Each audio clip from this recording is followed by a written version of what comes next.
and fortunate કે સ્વામીજી એમનો time કાઢ્યો and he just want to info the few informations to thank you જય Swaminarayan please and fortunate કે સ્વામીજી એમનો ટાઈમ કાઢ્યો and he just want to info the few informations to thank you જય Swaminarayan please Swamiji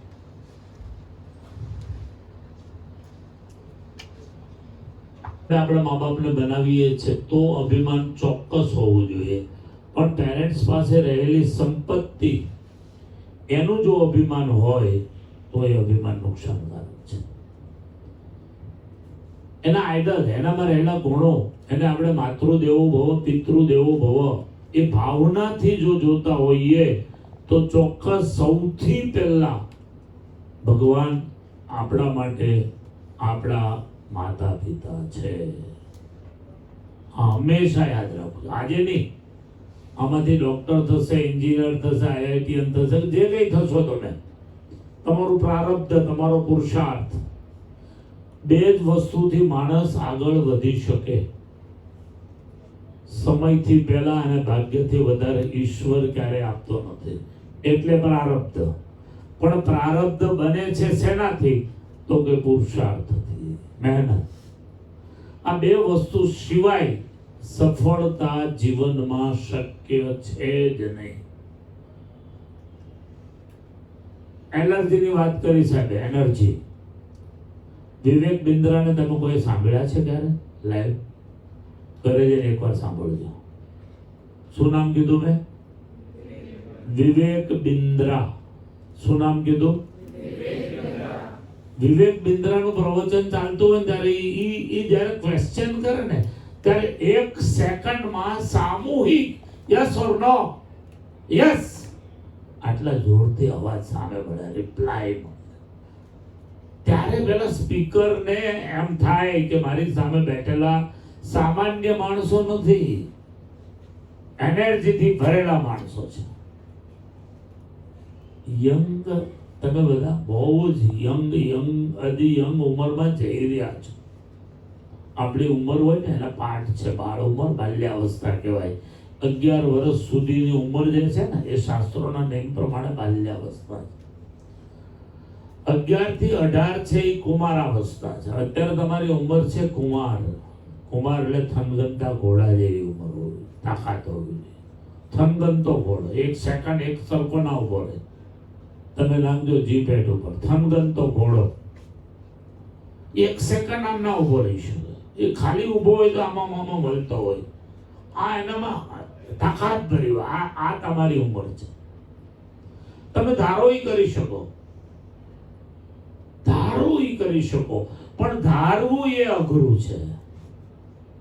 ધારવું એ બહુ અઘરું છે.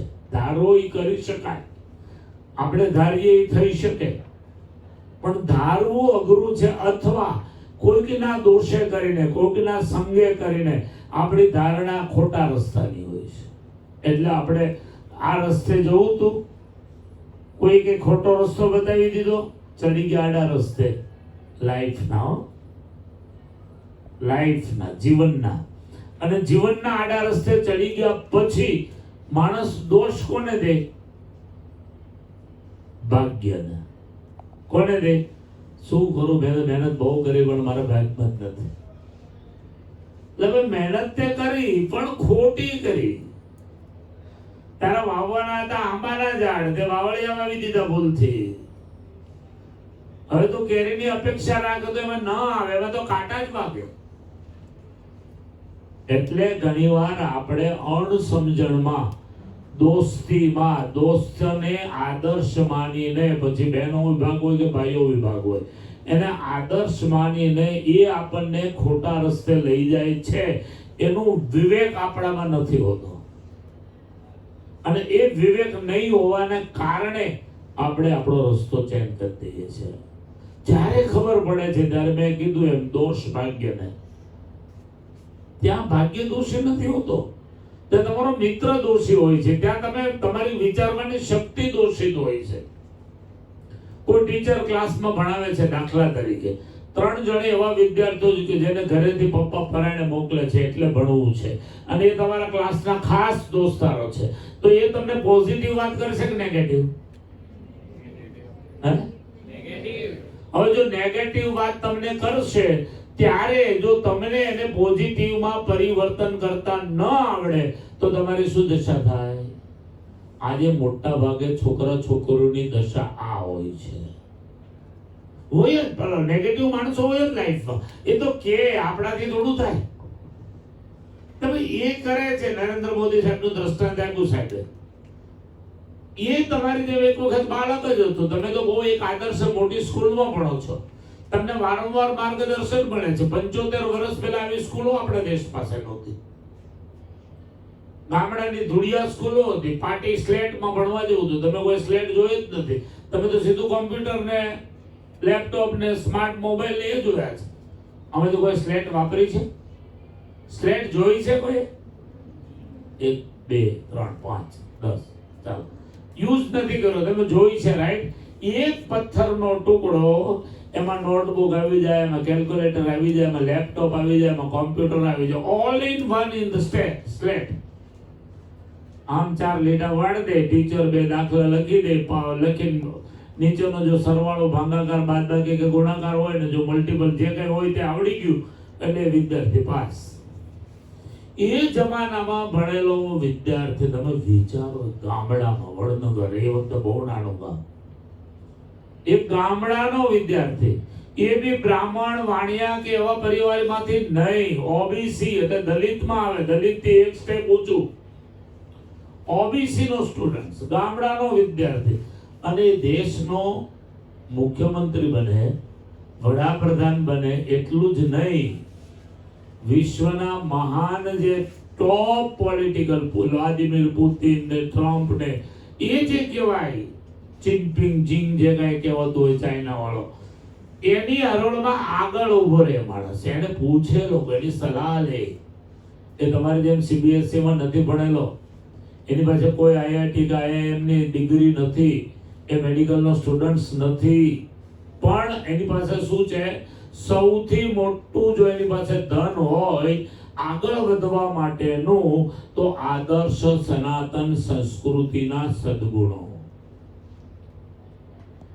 તમે તમે એવું માનતા છો હું કોઈ ભાઈનો દીકરો, કોઈ બહેનનો દીકરો? આ કોઈ સામાન્ય નથી. આ ભારતનું ભવિષ્ય છે. આ જ ડોક્ટરો છે, આ જ એન્જિનિયરો છે, આ જ IITનો છે, આ કોઈ મોટી ઇન્ડસ્ટ્રીના CEO છે, આ જ કોઈ મોટી ઇન્ડસ્ટ્રીના માલિકો છો. તમે સામાન્ય નથી. તમે એટલે ચિંતા સાહેબ અને અમે બધાને સ્ટાફ કરે છે, શિક્ષકો કરે છે કે તમે ધ્યાન દો, હજી ધ્યાન દો. ભગવાને તમને કેપેસિટી આપી છે, તમે કરી શકો એમ છો. થોડું કરો, થોડા ડાયવર્ટ થાઓ. જો કોઈ ગેર રસ્તે જઈ રહ્યા છો, સીધા રસ્તે જાઓ. આપણામાં એટલો તો વિવેક હોવો જ જોઈએ કે કોઈક વાતમાં ગાળ બોલે છે તો ખબર પડવી હોવી જોઈએ કે આનામાં સારા સંસ્કાર નથી, આની સાથે દોસ્તી ન કરાય. આટલો તો ખબર પડવી જોઈએ ને. કે ભગવાનનું નામ નથી તો રામ કૃષ્ણ કે કોઈ પણ, શિવ, સ્વામિનારાયણ, માતાજી, એ ગાળ બોલે છે સીધો. એનો અર્થ એ થયો કે એની પાસે કોઈ પણ પ્રકારનું કલ્ચર નથી. આ માણસ સાથે ન રહેવાય, આવી બહેનો સાથે ન રહેવાય. આટલું વિવેક જો આપણે શીખી જઈએ તો બી આપણું જીવન પરિવર્તન થઈ જાય. પણ એક ગાળ બોલે છે, એને મજા આવે છે, બીજા 2 તાળી પાડે છે બાજુમાં, અને ત્રીજો એને પ્રોત્સાહન આપે છે, આપણને એમાં એટેક થાય. જો કેવી મજા કરે છે. આપણા મા બાપને બનાવીએ છે તો અભિમાન ચોક્કસ હોવું જોઈએ, પણ પેરેન્ટ્સ પાસે રહેલી સંપત્તિ, એનું જો અભિમાન હોય તો એ અભિમાન નુકસાનકારક છે. એના આઈડલ, એનામાં રહેલા ગુણો, એને આપણે માતૃદેવો ભવ, પિતૃદેવો ભવ, એ ભાવનાથી જો જોતા હોઈએ તો ચોક્કસ સૌથી પહેલા ભગવાન આપણા માટે આપણા માતા પિતા છે. હંમેશા યાદ રાખો. આજે નહીં, આમાંથી ડોક્ટર થશે, એન્જિનિયર થશે, IITN થશે, જે કંઈ થશો તમે, તમારું પ્રારબ્ધ, તમારો પુરુષાર્થ, 2 જ વસ્તુથી માણસ આગળ વધી શકે. સમયથી પહેલા અને ભાગ્યથી વધારે ઈશ્વર ક્યારેય આપતો નથી.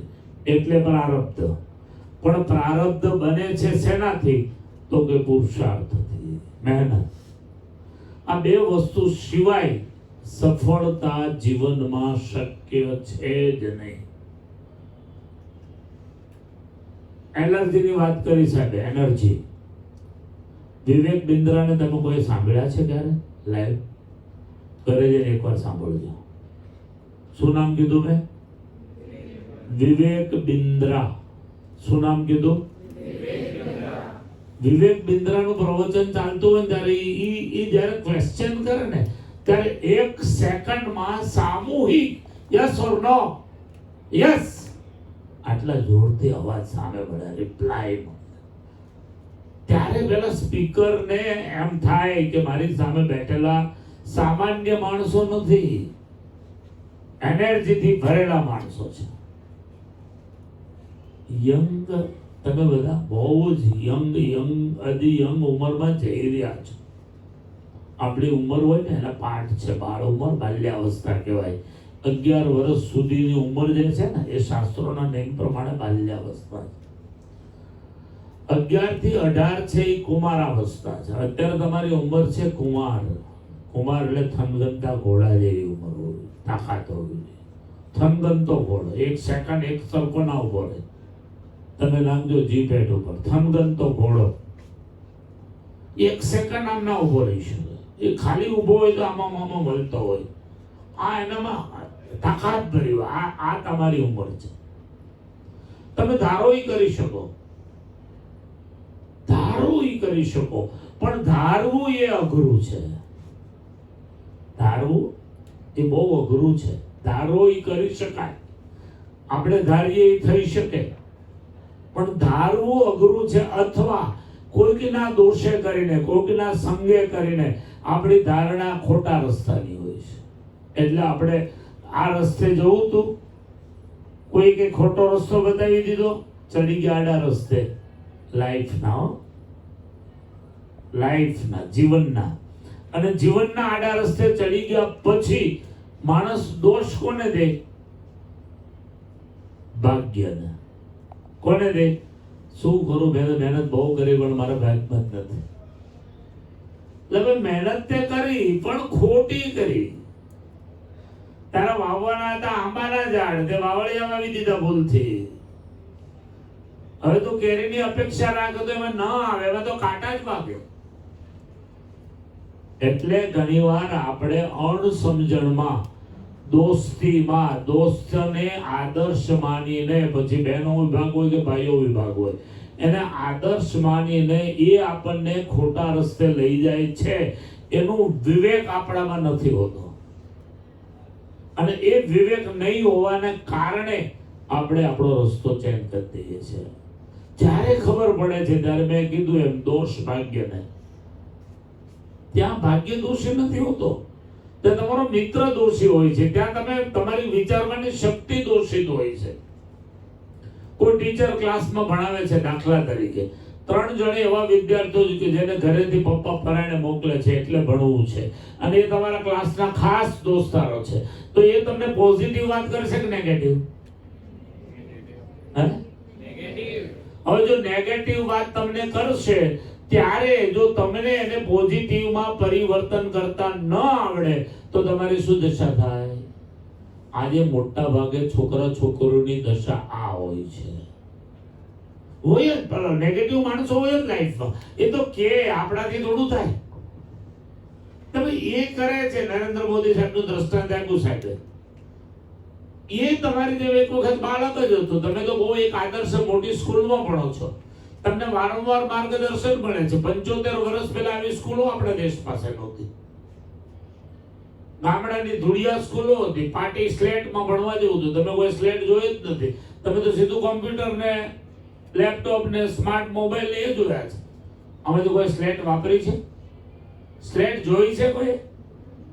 1 2 3 5 10 ચાલો યુઝ નથી કર્યો, તમે જોઈ છે, રાઈટ? એક પથ્થરનો ટુકડો, એમાં નોટબુક આવી જાય, એમાં કેલ્ક્યુલેટર આવી જાય, એમાં લેપટોપ આવી જાય, એમાં કોમ્પ્યુટર આવી જાય, all in one in the slate. આમ 4 લીટા વાળ દે, ટીચર 2 દાખલા લખી દે, લખીને નીચેનો જો સરવાળો, ભાગાકાર, બાદબાકી કે ગુણાકાર હોય ને, જો મલ્ટીપલ જે કંઈ હોય તે આવડી ગયું એટલે વિદ્યાર્થી પાસ.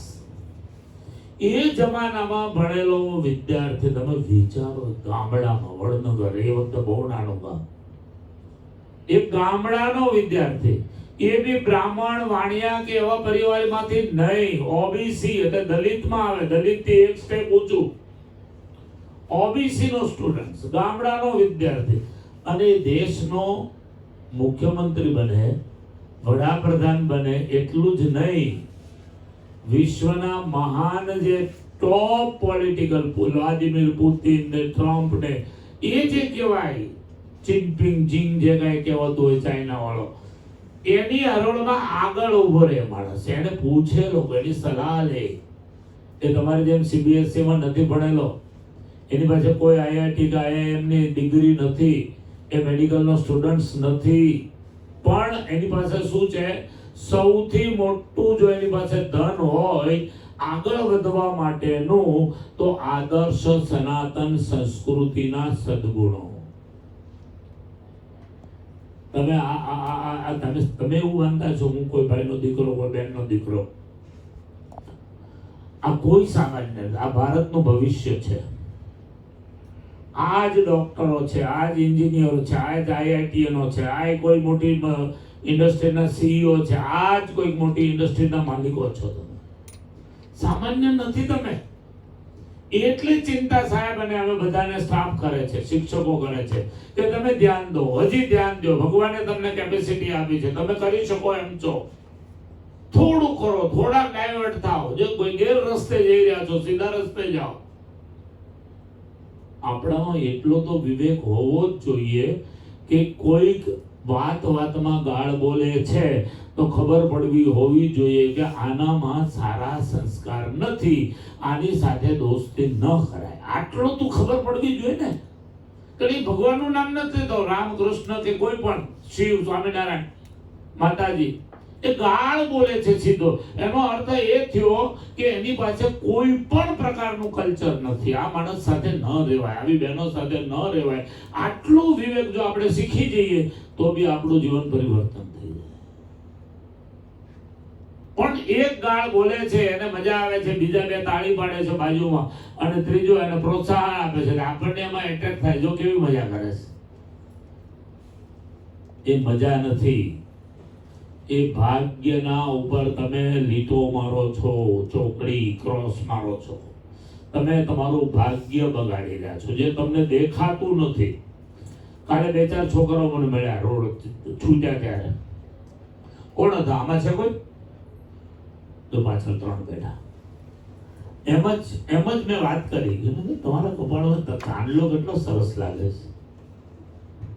પછી 3 માંથી 2 ના વાળ આમ હતા, આમ સ્ટાઇલ, એ જેની સ્ટાઇલ હશે એની પિક્ચરના હીરોની હશે, કોની છે બરાબર. કારણ કે આપણે આઈડલ એને માનીએ, આપણે હનુમાનજીને આઈડલ ના માનીએ, બલબુદ્ધિ વિદ્યા દેહુમો યરવ કલેશ વિકાર, એને આઈડલ ના માનીએ. દાસાનો દાસ, આટલી તાકાત, રાવણ જેવા રાવણને ચપટીમાં તોડી શકે આવી તાકાત વાળો માણસ, એ આપણો આઈડલ નહીં. સલમાન ખાન એ આપણો આઈડલ.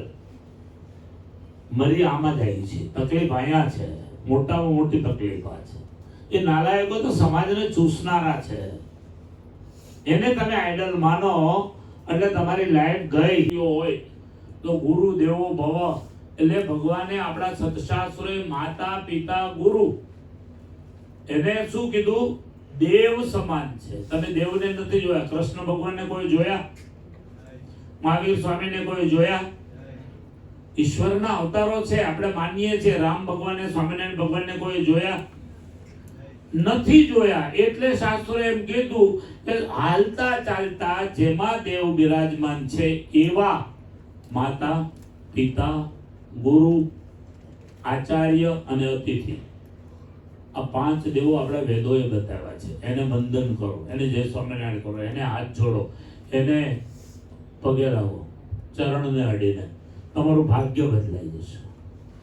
આપણે પગે લાગતા હોય તો પરાણે હું જોઉં ઘણી વાર છોકરી, 2 છોકરી પગે લાગે ને ત્રીજી હશે જતી રહે. ઓલી જય સ્વામિનારાયણ બોલી ને એને આને જય સ્વામિનારાયણ નહીં સામે આમ મોઢું, તો બીજી 3 એની પાછળ એમનું મારી જાય. આપણને ભગવાનનું નામ લેવામાં શરમ આવતી હોય તો આપણા જેવો અભાગ્યો જીવ કોઈ બીજો નથી. હું વાત કરતો હતો ચાંદલાની. આ શું છે? ભાગ્ય. શું છે આ? આને કહેવાય સંસ્કૃતમાં બાલ પ્રદેશ. શરીરનો કયો પ્રદેશ છે આ? બાલ. ભાગ્ય ક્યાં રહે છે? બાલમાં. ભાગ્ય શું કામ કરે? તો ભાગ્ય જીવનને ચલાવે. સારું ભાગ્ય હોય તો ઊંચું લઈ જાય, ખરાબ ભાગ્ય હોય તો નીચે લઈ જાય. આ ફિક્સ છે કોઈ પણ માણસ માટે. પછી સાધુ સંતો બંતો બધું જ આવી જાય એમાં. આસારામ બાપુ અત્યારે જેલમાં છે ને? છે કે નથી? એની પાસે 86 આશ્રમો હતા મોટા મોટા. તમારે તો બહુ નાની એક સામાન્ય એક ઘર જેવી સ્કૂલ છે. એક આશ્રમમાં આટલું આખી સંસ્થા હમાઈ જાય એવા 86. નરેન્દ્ર મોદી સાહેબ સીએમ હતા ત્યારે હાર પહેરવા લાઈનમાં ઉભા હતા. પણ શું કામ એમાં આપણે નથી પડવું? ભાગ્ય.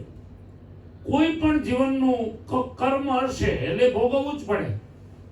ભગવાનના બાપને જેલમાં રહેવું પડ્યું ને 11 વર્ષ. મા બાપને બંનેને, દેવકી ને વસુદેવને રહેવું પડ્યું ને. એ તો ઈશ્વરનો બાપ હતા. જન્મ્યા ભેગું ન છોડી દે, કંસની બુદ્ધિ નો ફેરવી નાખે. આખા બ્રહ્માંડનું સંચાલન કરી શકે એ ઈષ્ટદેવ એક માણસની વૃત્તિ ના ફેરવી શકે? એને એટેક નો લાવી દે? જતો રે ભાઈ, ફટાકડો ફૂટી જાય? નહીં. દેવકી અને વસુદેવનું ભાગ્ય હશે કોઈક, આપણે એમાં નથી પડવું. એને ભોગવવું જ પડ્યું. માં સીતાજી જગતજનની જગદંબા, એને આપણે પૂજા કરીએ, એને પૂજીએ. એ જનક નંદિની અને એક મહારાજાની પુત્ર વધુ અરે પુત્રી કન્યા, રાજકન્યા કહેવાય. પરણી તો ભગવાન બ્રહ્માંડના અધિપતિ ભગવાન શ્રી રામચંદ્રજીની પત્ની બની. દશરથ જેવો રાજા એની પુત્ર વધુ બની. પરિસ્થિતિએ વળાંક લીધો એક જ રાતમાં. પરિસ્થિતિ ક્યારે કોનો વળાંક લઈ લે કાંઈ ખબર નથી પડતી ભાઈ. એવું માનવું નહીં કે આપણી પાસે આપણા પપ્પાભાઈ 5 ફેક્ટરીઓ છે એટલે આજીવન એ આપણી જ રહેવાની.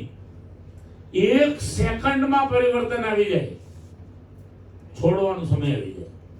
જેમ સીતાજીએ રાજમહેલ છોડવો પડ્યો, આખું અયોધ્યા શણગારેલું, તેવું રામાયણ કહે છે. કાલ સવારે રામજી ગાદી ઉપર બેસવાના છે, માં સીતાજી રાજરાણી બનવાના છે.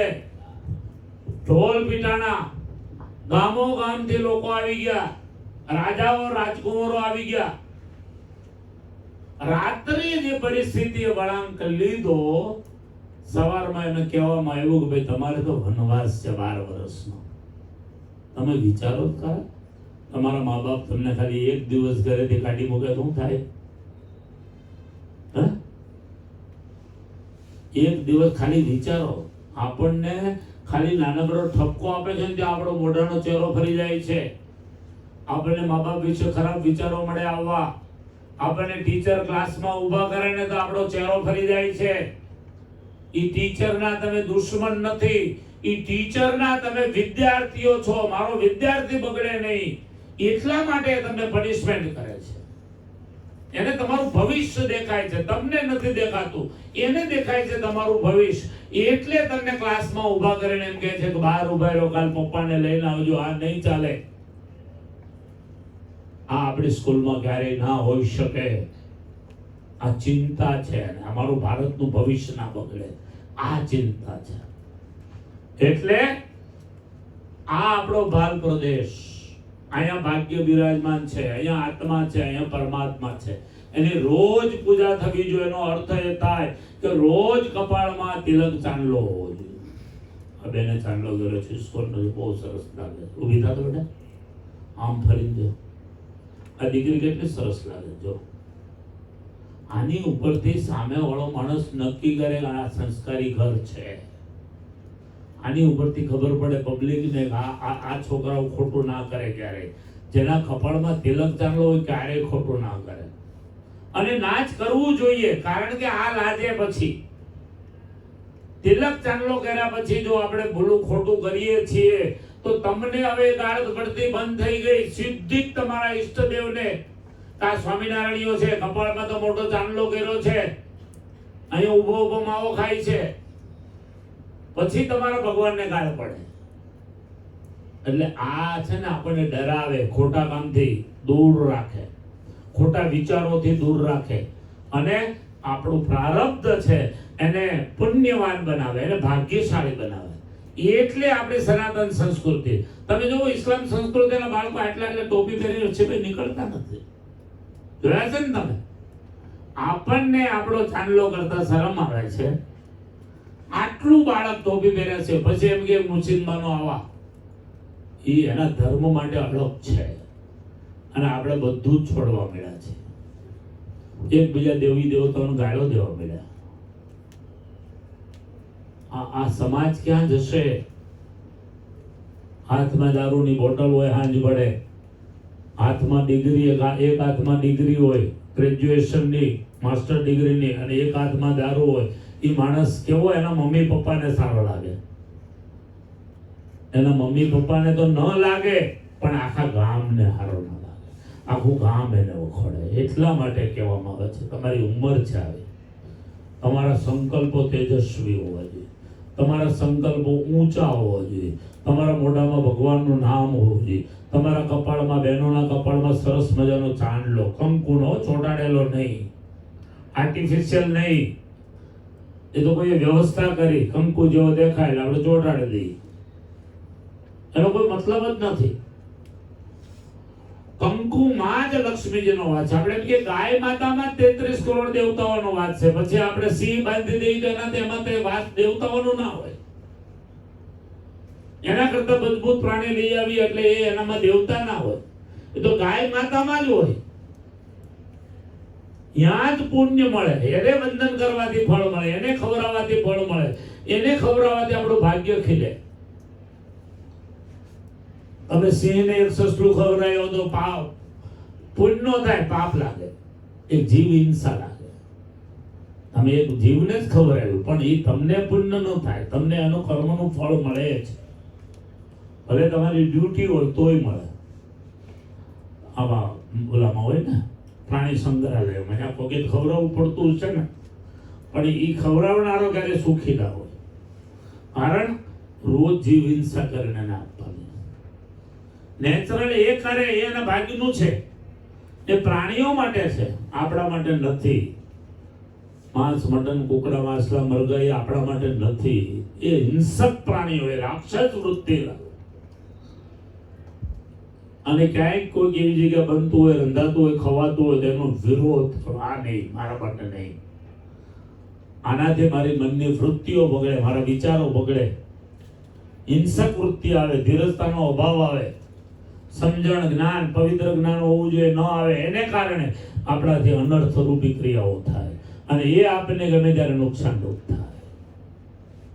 એટલે આદર્શ બનો, પવિત્ર બનો, હોશિયાર બનો, સંકલ્પો હંમેશા ઊંચા રાખો અને એ તેને આંબા માટે જે મહેનત કરવી ઘટે એ મહેનત કરો. સફળતા મળે મળે અને મળે જ. પણ તમે ખાલી મહેનત કર્યા કરો અને તમારું જીવન સારું ના હોય, અપવિત્ર વિચારો હોય, કોકને ગાળો દેવી, કોકને મસ્કરી કરવી, ઠઠ્ઠા કરવા, ગમે તે ખાઈ લેવું, ગમે તે પી લેવું, તો ક્યારેય પણ ગમે એટલી મહેનત કરો સફળતા ન મળે, ન મળે અને ન જ મળે. અને કદાચ કોઈ કારણોસર સફળતા મળી તો એ નિષ્ફળતામાં પરિવર્તિત થતા વાર ન લાગે. એટલે વારંવાર સંતો મહેનત કરી રહ્યા છે. સ્વામિનારાયણના સંતોને કઈ ખામી નથી. એને એનું મંદિર પોષે છે. ગુરુકુળો કરીને મહેનત કરવાની કોઈ જરૂર નથી. પણ ચિંતા થઈ કે સંતો ને બધા સમાજનું શું થશે.